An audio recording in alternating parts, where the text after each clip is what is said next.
Welcome back, everybody. Welcome back to the Susan, to the Workbench, to the Canyon, to the whole thing. Today, believe it or not, this is not a Rift video. We're not working on a Rift today, so it hath been decreed. So what we'll do instead is we'll get another vehicle that is also in a cage because, man, I love taking cages apart. It's a little easier to maneuver here on the bench. This is, of course, misdirection, capper on top, element underneath. It's all element. Bauhaus LCG. It's got a stealth in it. It's got element axles. It's, I think the links are about half Traxxas and half element. She's got a combination of things. Capper shocks as well. She is going to get a little bit of a spontaneous revamp brought about primarily by the fact that I've been sorting through boxes and bins. I got more. If you were to go down and that way, there's a bazillion 6.5 quart hefty, the little latchy lid bins that hold all the parts. So they got cleaned through and sorted through, and I started finding all of this stuff that I was like, oh, I have that. Oh, I didn't know I had that. Oh, I have that. So misdirection is one that is running a receiver-powered Flash Hobby 45 kilo. It's a pretty good servo, but you can just see it right there. HV. And in the tests that I was doing here, we're going to talk about the Rift, though. In the tests I was doing on the Rift, that servo is significantly better on 8.4 volts because it's effectively a 2S direct servo. But not direct power. Anyway, it's an 8.4 volt servo. So as I had tested on the Rift, I completely forgot. This is the old Castle CC BEC from many moons ago. This is the 10 amp. I think the current one is 14 amp. So I'm going to wire that up. And she doesn't have a JST on the power. So I thought I could either solder one on there. Inside there, right behind this panel, is a Hobbywing 1080 and a Tekin HD 35 turn 540. And I have two choices. I can either solder on a JST to power this up and then figure out the mounting on that, or I can take all of that stuff out and put in this flashed Outrunner controller that already has a JST on it, and it's all set up, and it has no internal BEC. You can see it's a 2-wire jobby, so it requires a BEC. So if we're going to put a BEC in, we might as well use something that needs a BEC. And then what are we going to replace a 35 turn Tekin with? Well, I'm glad you asked, because it's the most adorable thing I've ever seen. Oh, this is a Flash Hobby 3530 Evo 1700 kV, and you'll notice it's got a 3mm shaft, but it didn't come that way. I spent some time this morning turning that shaft down and then filing a flat on it. And when I had to doctor up a shaft before for Daphne's motor, she's running a Flash Hobby drone motor, so it has an orange case. So the shaft originally went out this way, so it would mount like that, and then this part would spin, and that was where the propeller attached on. Luckily, with that one, there's a set screw here in the bottom, and I just popped that out with a punch. This one was going nowhere. I could not get that shaft out. So I had to turn the existing shaft down on the lathe, and that material is hardened, and it was not fun. No one had a good time. It does indeed fit they're actually all 1/8 bore. I know we call them 3mm, but they are 1/8 bore, 3.2 millimeters. So that shaft is turned to precisely 3.2 millimeters, so the pinions actually fit a little tight even without the set screw tightened down. The only way I managed to do it is the way these are set up for drone motors. They have this guy, and then there's the cone, and you put a prop on it, and it would be this be the spinner. So I bolted this on, and then had to clamp. Effectively, you remove this part with the wires, the part that moves. The part that doesn't move. Clamp the whole thing into the lathe. Put a little dimple there in the end to hold it steady, and then turned it. And it wasn't fun. Nobody had a good time. It was a mess. And, of course, all of the metal shavings just built up inside here on the magnets. And I spent like 20 minutes getting all those magnets, all those shavings off of the magnets. So, to go any further, let's get this thing pulled apart so we can get a better look at what we're working with. So there are indeed, pardon me, pluses and minuses. There are fewer fasteners to take this cage off, that's good. But all of the electronics attach to the cage and not to the vehicle. So what I am going to make great effort to do, even if it requires fabricating something and there's not a ton of room in there, getting all of the electronics mounted to like the gearbox would be great. Let's try just prying the 1080 off. It's really on there. So this frees up another 1080, another brushed system on the loose. And I have a 45 kilogram, another of those, wow, that wasn't held on at all. I have another one of those Flash Hobby 45 kilos that's not being used in anything. So we're very close to enough electronics for, oh man, the switch for number 21. I won't mind this thing not having a switch, honestly, because finding a place to mount it was super fun. So, wow. Yeah, I'm really used to working on the Rift. Oh. Okay. I guess we had a pretty good cold joint there.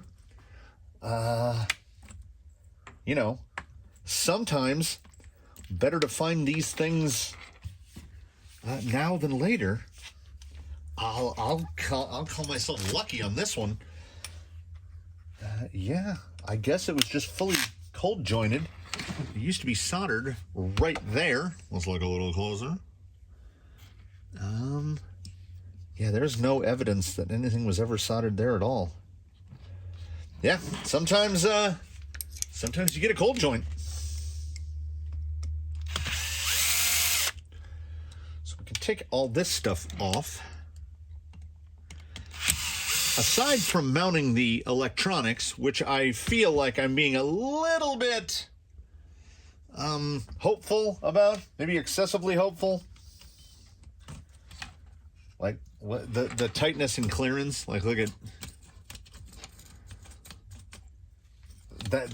That's how tight it is inside a Capra. That's a 540, and I am gonna have to unbolt the gearbox to get it out. Okay, short ones narrow. Short ones are close together. I've made this mistake before, where you'll see here in a second. See, much longer. I think they're 10s on the inside and 14s on the outside. I got those screws mixed up on one of the Stealth gearbox rigs, and put the 14s into the shallow holes, and they go right into the ring gear on the diff. So don't do that. There we go. We are going to use the same pinion. I was running a 17. We are going to use the same pinion gear. Now this will just be set aside. That's ready to go. So now I think I'm up to three full systems, power systems, and a couple partial systems. Oh, let me clean this up a little. what was not included in that was me digging around in bins for several minutes, me fruitlessly trying to get these titanium motor screws that I haven't gotten to use on anything because why are they so long? So yeah, those don't fit. These screws actually could have been slightly shorter. Look at that thing. Oh, that's a little baby. And a 540 goes over to there. I think if my brain is recollecting the spec sheet right, 700 watts from that motor, which should be more than adequate based on how light this thing is. Signal is this side. So let's do a thing that is smarter than the things I usually do, which is let's wire this up as it sits right now before I go about cleaning up the wiring. Oh, and why was I digging in bins? I've had a little 3D printed like propane tank haphazardly zip tied on there. It's not really, it's basically one is holding it in there and it just can't fall out on its own. So I located this guy, and I'm wondering if it wouldn't be possible, because as you can see the humongous size of the speed control, I'm wondering if it might not be possible to fit everything, to just cram all of this into there and then build myself an extendo lead, a male to female that just comes up, because as you know, in a capper the battery is under the hood, and then just run an extendo up. So all electronics. So the only thing, I could even, much as I detest extensions, I have one. There's a little extension here on the bench somewhere, like a little 2 or 3 inch extension. I could have that poke out of the little thing on there, and then to take the cage off, disconnect 3 motor wires, unplug the servo, it's disconnected. I might like that. I'm going to have, well, after we do the power test here, I will see if that is actually viable. I don't know what direction the motor is going to rotate. Ooh, I have the heat shrink that came with, when you buy the motor, they give you a little pack of bullets and heat shrink, and I can put the appropriate color heat shrinks on the speed control, so that easy to do. What would be even easier to do is, who makes a 3-pole connector? Get me a big 40 amp or 60 amp 3-pole connector so I can just... Anyway, I think we're probably ready to plug this in. The speed control has been tested. So, ain't gonna work without this plugged in. So we'll throw it in 6. And away we go. Hey, like that's what you want to hear. Ooh, that spur is got a little thunk to it. A little run out on that as well.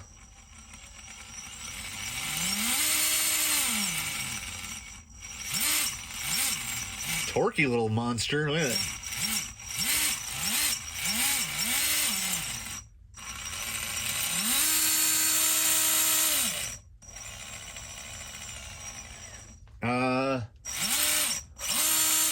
Okay. So I think what the situation is let's try reversing throttle. Okay, there we go. So we need to reverse the throttle, then we need to flip red and blue, because it had way more power in reverse than it did in forward. Did I just plug them back into the same? I think I did. Okay, blue there and red there.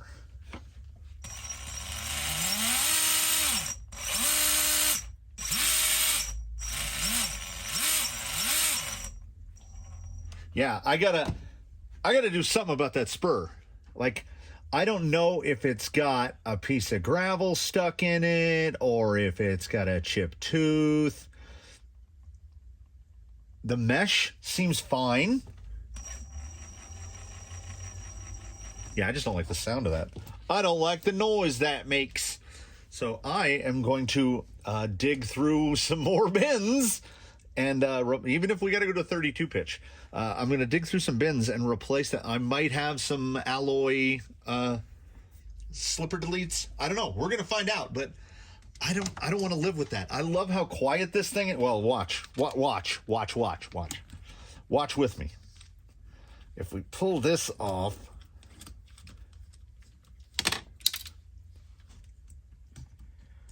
oh right,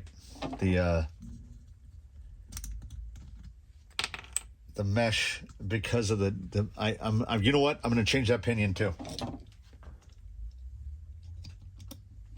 Because it's got that big, like, collar on it. I can't get this per gear off. We're changing all the gears. It seems almost inevitable that every one of these projects, which should be something just super simple, where I'm just like, oh, we're just going to take that off and throw this other thing on, turns into a festival of digging in the bins. It did indeed. Where did I put them? And you know me, I won't throw them away. It did indeed turn out to be the molded plastic things. Now I know why there are aluminum optional ones. I might, as a matter of fact, have aluminum optional ones on every other vehicle that's running one of these associated gears, or some, look at that. Look at the vented. And then it's just cranked all the way down. So it's not a slipper, but it is. Like, at the very extreme, that will slip before, I think that will slip before a drive shaft will snap. But no matter what I tried a couple different spurs. I ended up having to go with that's a low-C pinion. I had to go with the big butt pinion. So I went from an 87, there was an 87 on here, and I dropped to an 84 because this 84 is brand new, never been used. And then just replaced the 17 with a 16. So I went down from a 17 to a 16. And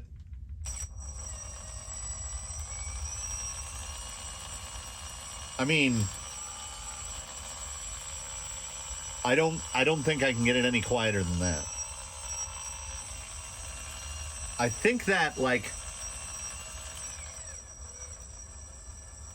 you hear a little growling? Also, I have not, lest I forget. Most important note of this whole operation was, because I had to flash this and I had to reprogram this, I finally bought something potentially worthwhile. We went out and dropped the big money. Look at this tiny little education series Asus running Windows 11, I think. It was $129. I guess Black Friday now starts first week in November. Whatever. Anyway, this is what I was using to do all my work on these, and it's like, it's so fast. I'm used to, it's got USB-C on it. The Acer was built before USB-C was invented. So it's a lot easier to make these adjustments. So I think the default on this, the default motor RPM is the motor KV is 900. And I want to do the trim thing. I mean, I'll call that reasonable low speed control. Look at that. Like, you look at the speed of the motor. You can here we're watching gear reduction in action. You look at the speed of the motor, then you look at the speed of the spur, which is obviously 5 times slower than that. Then you get the gearbox reduction, so we got that thing. And then, where can I get it? Look at the hex.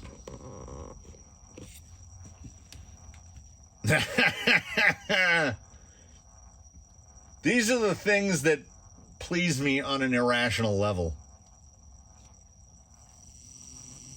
Wow, you can't get that thing to stop. I almost pushed it out of mesh with the spur there. Look at that. Yeah, you can't stop it. It's great.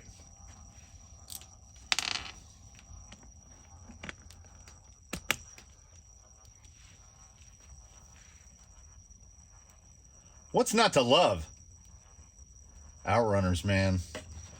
Outrunners are pretty great. So, now I feel like I should probably do the flat... What are we looking at? I feel like I should do the flashing on these things before I get to buttoning everything up. I was like, oh, maybe I should make some like lightweight upper links, do some jiggery pokery tweakery on here, but aluminum uppers, I remember having to fabricate these. These are just mild steel, not a speck of rust on them. These are Traxxas. These are aluminum from I don't know what. I would have turned them and put the 4mm set screws in them. Behind the axle steering. Oh, that's on. Yeah, I've got more throw. See the little lift there. So I'm happy. You know, I'm gonna dig a bin again. And you know what? We might just throw a gear cover on here. Nope. I said it and then I unthought it because yeah, we're not fitting a gear cover on right there. There you go. There you go. So I will get the old, what is it, an Asus? I want to call it an Acer because the old one's an Acer, but this is an Asus. I will fire up the ye new Asus. That little motor is just tickling me. The tiny turbo. The tiny turbo is tickling me. I will fire that up and get this, get the parameters reflashed on this. And then I will get to trying to shove all of this. I'm going to see if it's doable. I think it goes right about there. I'll look what the lengths are and I'll see about cramming, because it's only got 2 channels, cramming all the electronics into this box. It looks pretty big. And if I can do that, then this thing's going to clean up real nice. We rejoin you some 90 minutes into the future. I mean, the voltage is down on this from like 6 volts when I started. My advice to anyone, if you're an old codger, if you're the dog that cannot learn the new tricks, don't get into this. Like it runs the gamut from Bliss to agony. It really does. I just spent a good 90 minutes trying to get this stupid little bastard to interface that to either computer. I had both I had the old computer out with the old software and the new computer out with the new software. I tried multi-rotor ESC, basically the BL Heli Suite software. I tried like 5 different versions. I was just downloading new versions and trying them all. And every single time, did not connect. So for like an hour and a half, and the dictionary definition of insanity is attempting the same thing over and over again, expecting a different result. And I got no different result. So low speed control, it could be better. Like I can tip and get nothing, because this is a 1700 kV motor, and I want to say when I flashed this and got it to work, it was set for, I think, 900 kV was the default. So I can't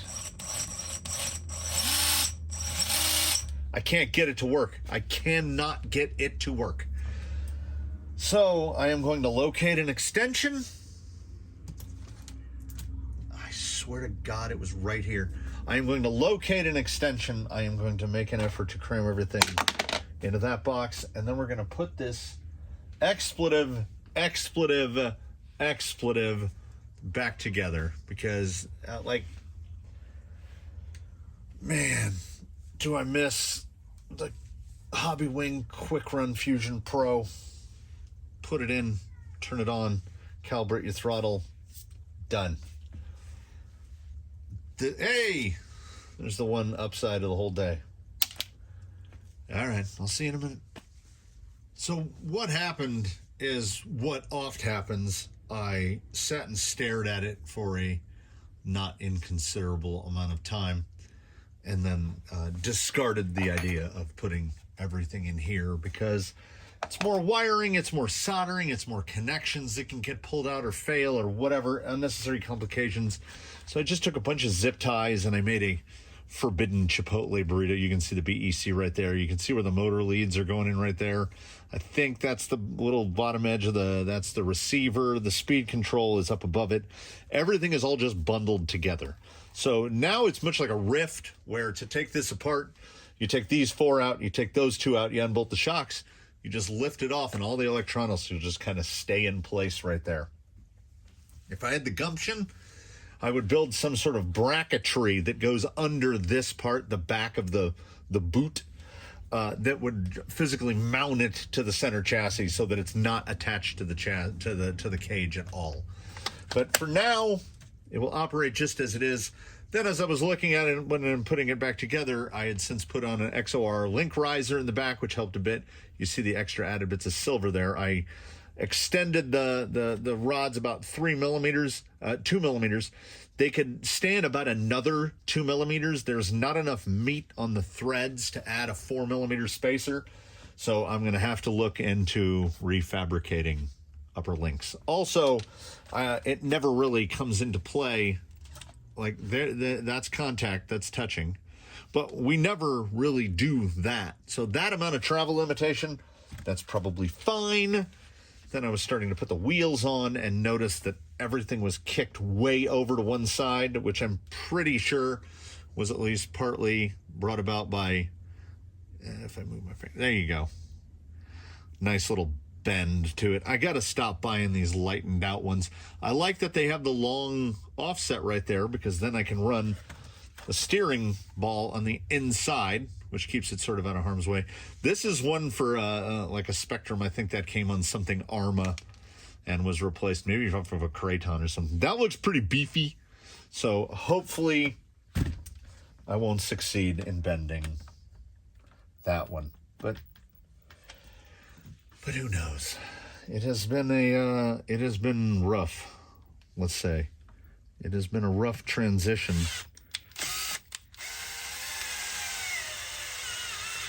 That really tried to cross thread on me right there. I don't know. They never really tell you directionality on a tusk. I like them this way forward with a little point forward versus that. This seems to make more sense. Except in the instance of when I was running, am I still? Yeah. I run tusks all around on my Argentum, the Portaled Phoenix, and I believe he runs them opposite directions, front and rear, whatever you consider frontward, backward. They're mounted the opposite direction on one end relative to the other. This thing is pretty light. Might be the lightest. There's not a lot to it. And that motor, I'll have to check and see if we've got a relatively recent weight on this direction. Why not? We're here. We can throw it up on a scale right now. I'll grab another yoga block so we can yoga block our yoga block. It often occurs to me, why do I have my Marlin, Old Blue? Why is Old Blue up on a block? It's leaf spring, come on. Just in case anyone doesn't... nope, there we go. Just in case anyone doesn't trust me. 5 pounds 2. Man, 5 pounds 1.9. These SSD wheels are heavy. But there was definitely a weight loss pulling out a 540 and a 1080. Because if memory serves, misdirection was about 5.5 pounds.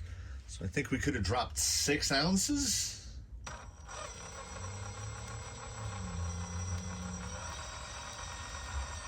It's a very weird. The tires are cycling with the LED lights. Before we go rockbound, let's see what we can get in the way of what kind of low speed are we working with here?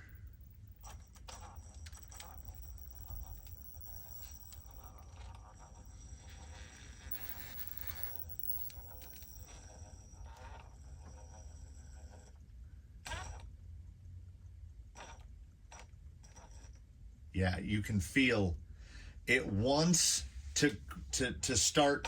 It's something about the sine wave operation, the way these things work. Because the kV of them, this is just my understanding, because the kV of the motor is basically double the kV that the speed control is expecting to see, you can get that little, it's a little surgy. Now, I mean, you get any reasonable level of throttle input. Let's see if we can, oh, I got to do this the other way. I can't drive one-handed, right-handed.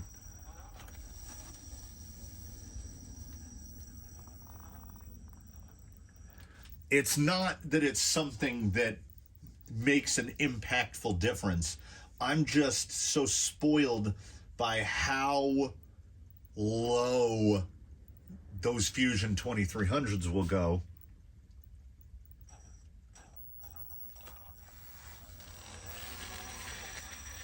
That I want it from everything. I'm really curious to see this thing out on the rocks because I want to see what kind of pepper is in that tiny little motor. I mean, it's tiny. You can't even see it. You can kind of see it. No, you can't see it. It's way up in there. It is a tiny thing. It makes a 540 look positively gigantic. So we did the usual, made a number of changes, some necessary, some unnecessary. I'm going to be interested to see where the top speed comes out. How does the 1700 kV compare to a 35 turn brushed? How is our bumpability going to look? Etc., etc. But rather than stand here and talk about it, let's take it out there. It's in that direction. And see what you do.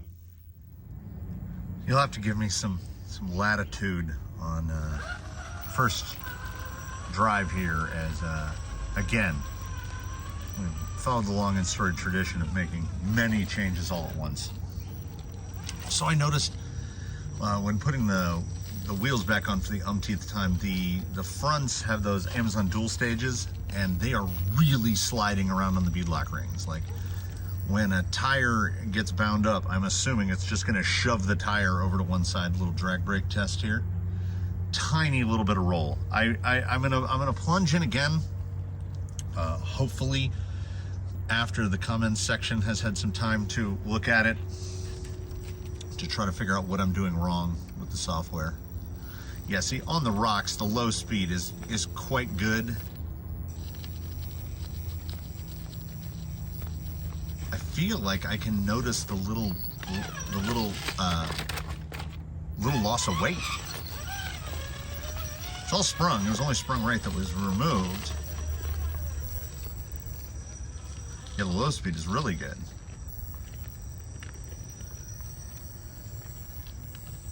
Yeah, that's a solid take on it. See, just the tiniest little rollback, and I know that can be turned up because the default drag brake in that software memory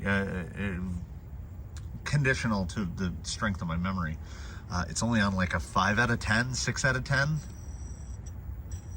That's a really short can on that motor. It looked like the KV was right. In the bigger ones, like the 3648s, I knew it wasn't going to need that amount of torque or amp draw, you know? So I didn't want to go with a big can. Also, the servo, that is an HV servo. I mean, obviously, it says it right there on the case.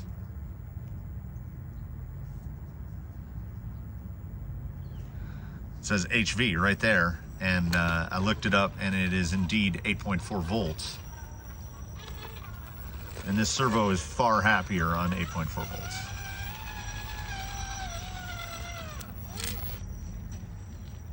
How did that active track drop out? Like, you were looking right at it.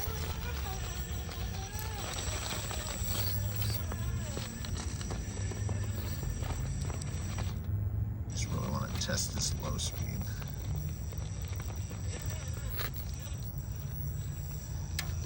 That low speed is up there. And if I could, oh, and that drag, oh, it's so close. The drag brake is really close. Watch it just settle. What is that? Is that my watch? Yeah. Just the tiniest rollback. But there's, even in that short can, there's so much torque.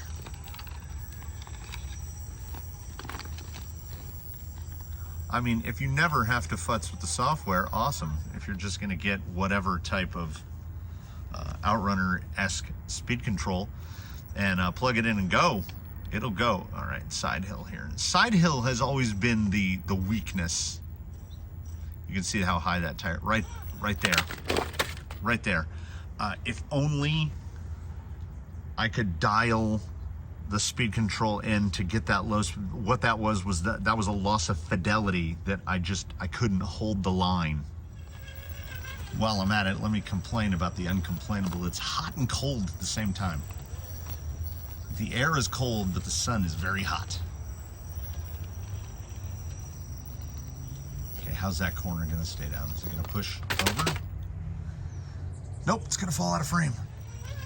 When I pick this up to reset it, it just feels really light. Come on. There we go.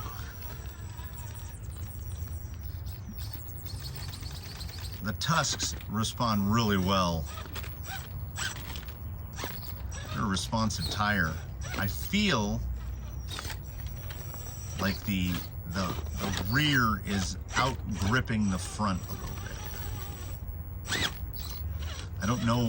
I don't know what line, what attack to take at this. Try creeping.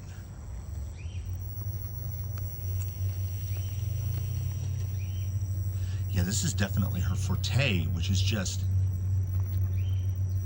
the absolute slowest. She's the anti-bouncer.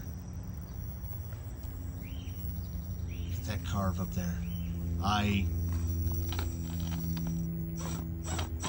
then we hung the rear. Yeah. I would like to try to get into this darker tan section right here. Let me see if I can. Yeah, she's maneuverable. Super maneuverable. Hung that rear drive shaft up. Real slow.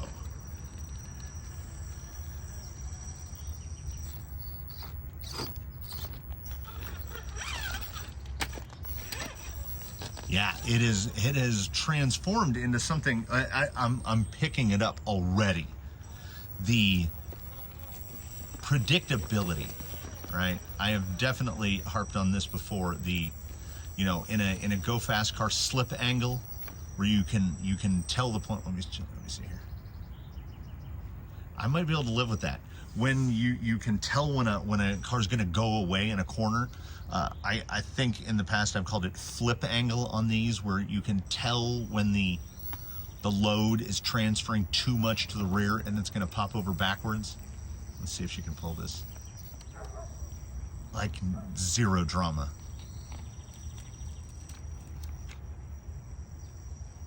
That's kind of crazy how slow that is. I would, there may have been some indoor ranting. I was angry at the time. I've had some time to consider that amount of fidelity / torque, which again could be even better is really, really good. Descending. Yeah, see, I could feel that gonna tip, and it's so easy to catch.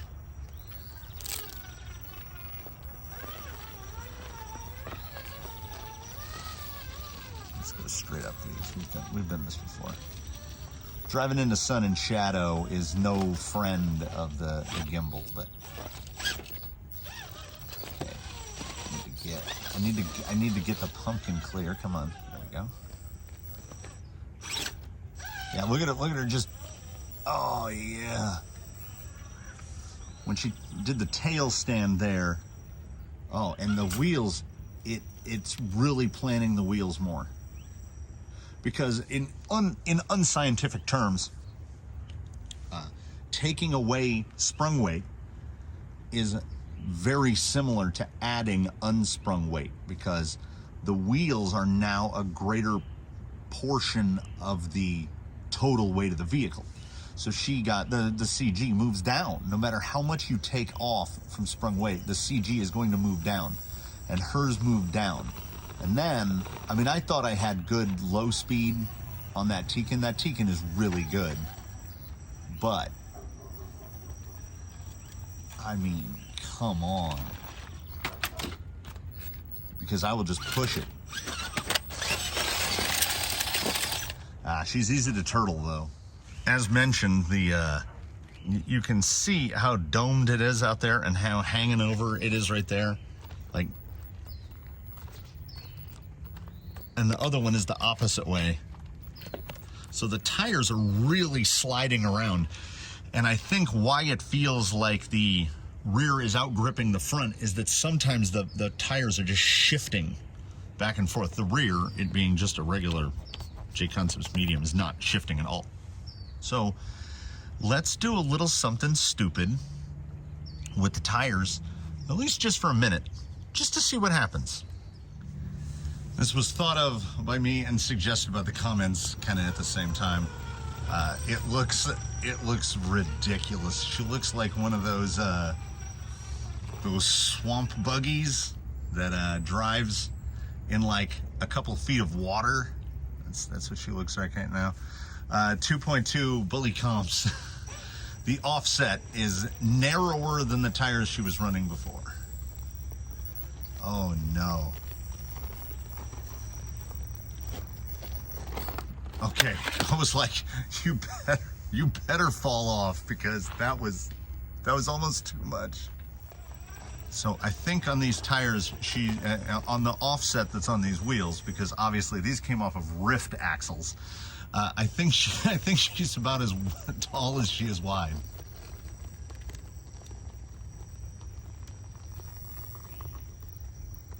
I want that harder inside line.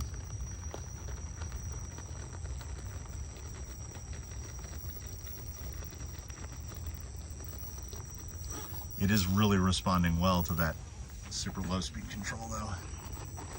Okay, she's even further in than I took it before.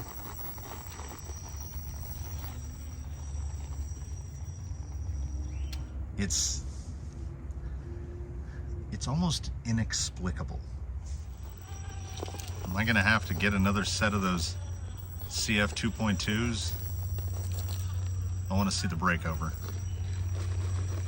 Well, the breakover is kind of outstanding now because these are 5.5, and she was running in that 4 3/4 range. But here we go. Let's get pretty vert here. Trying to get something. Okay, I think I was a little too far right. Let's sweep it here right in the center.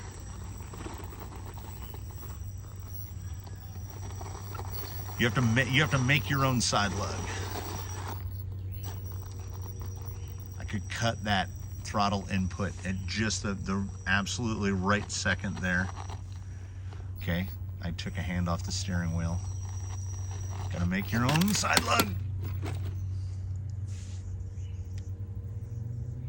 I think this is a width issue. She is amazingly, honestly amazing. Okay, I'm gonna try right over this little keyhole. Yeah, the weight of the wheels are up over the tusks, I would say, because we've got a little bit less drag brake. Let's try straight up over this keyhole. Ultimate breakover right here. Got to get that front end down.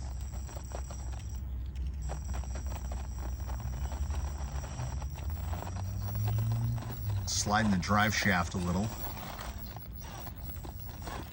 I don't want to give it too much.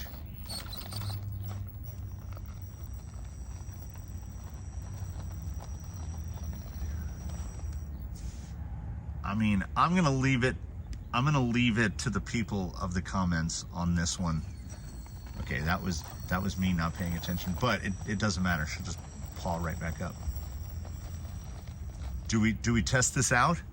Because we had kind of determined these not the perfect tire for the Rift. Really good, but I would be just as happy testing them on this platform as I would on the Rift.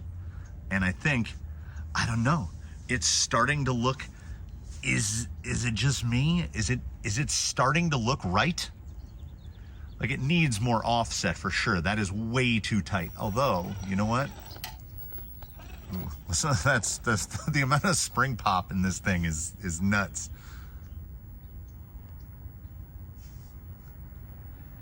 So actually, let's run a slot. Let's go straight to the hardest one. Let's go to, which I've kind of self-determined the hardest one to be 5. So at this narrow width, let's try 5. I just learned that with this gimbal tripod setup, I can get it over my head. So I can get way over my head. I think I can get this thing up to about almost 8 feet. So we can get some interesting angles with this. All right, so this is, the Rift has managed to clear this. Already kind of tipping. Don't want to auger that in.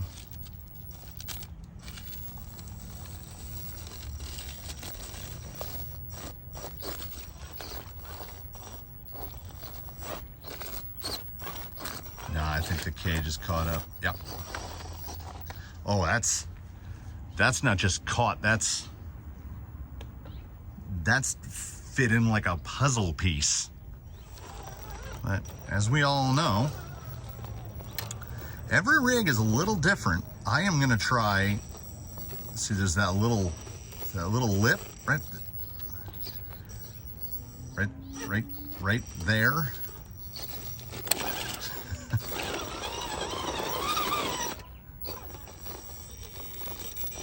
No, I want to go up. There's a thing I want to do. I want right there. Okay, it's a very precise line. This is okay. Look at the width.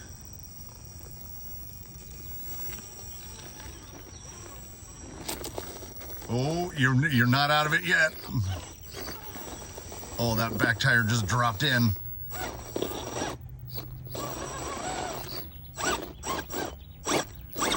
Oh, I guess now is as good of a time as any to see if there's any bump in here.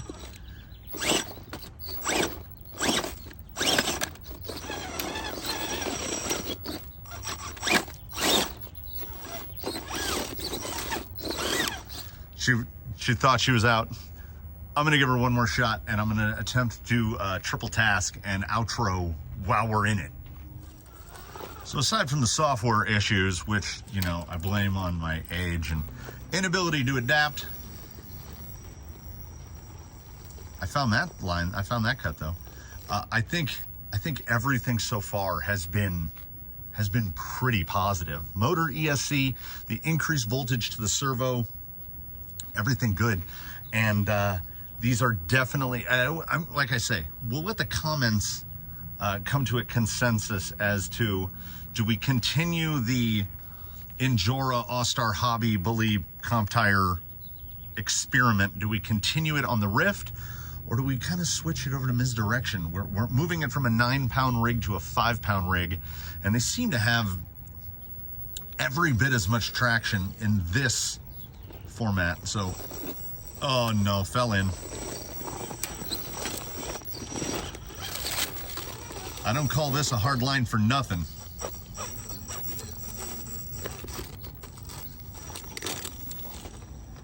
Yeah, it really makes me want to go back on Amazon and order another set of carbon fibers, which would get absolutely murdered on these tires with oh, I could do them backwards. Ooh, maybe run them backwards on here. That'd be interesting. You know, so instead of the bolt, the lock ring being on the face with the SLW, get that offset that I think I need. Oh, I think that's it. I think that might be it. Super low speed. You're not out yet. You're not out yet.